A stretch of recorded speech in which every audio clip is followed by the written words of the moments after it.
Manchester City seem to be edging ever closer to signing midfielder Mateo Kovacic from Chelsea, but could he improve them? Today we're going to be attempting to answer that very question. Please like the video and subscribe, it really would mean a lot to me. Don't forget to hit that notification bell.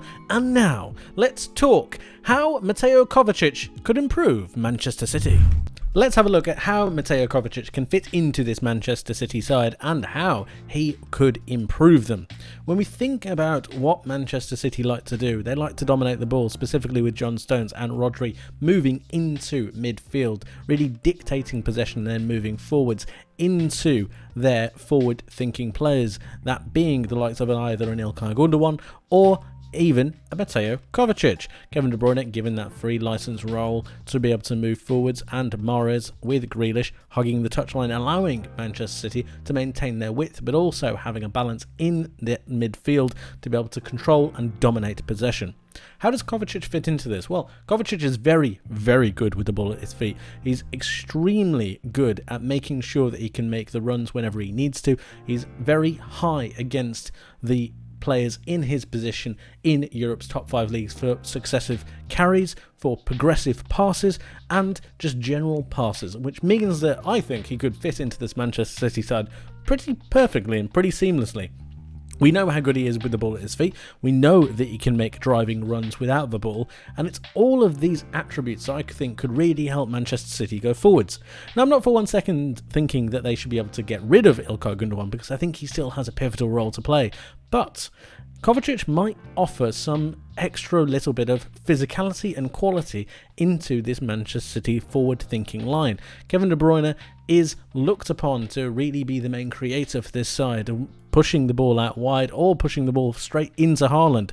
But with Kovacic, it adds a different dimension, and one that I don't think Gundogan offers at the moment. When you think about the way that Kovacic can really drift into spaces, specifically with his stamina, he can be almost in multiple places at the same time, and that's because of the way he drifts into areas and drifts into pockets of space. It's very similar to the way that Pep Guardiola has had a lot of his Manchester City side played.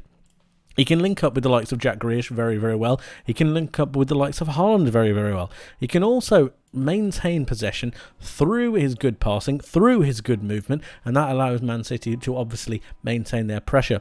This is the heat map that I think he will occupy during the game as a central left attacking midfielder, allowing him to really either bomb forwards into the penalty area or just to make sure that they can recycle possession and go again.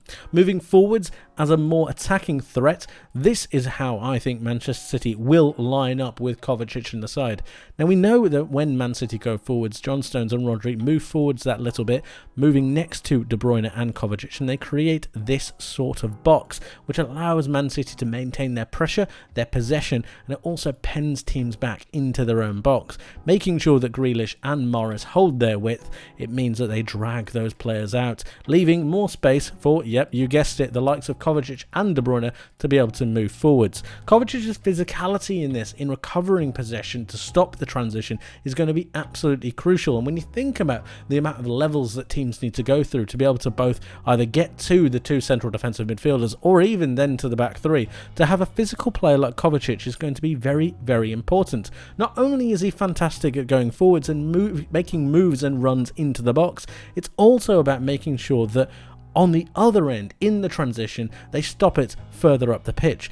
Kovacic is good at tackling, he's good at maintaining the ball, albeit he doesn't really do all that much. He still gets his foot stuck in, and that allows him and Man City to maintain pressure further up the pitch. This also unlocks Kevin De Bruyne to either move into the box himself, get closer to goal, or even perhaps to keep recycling possession himself.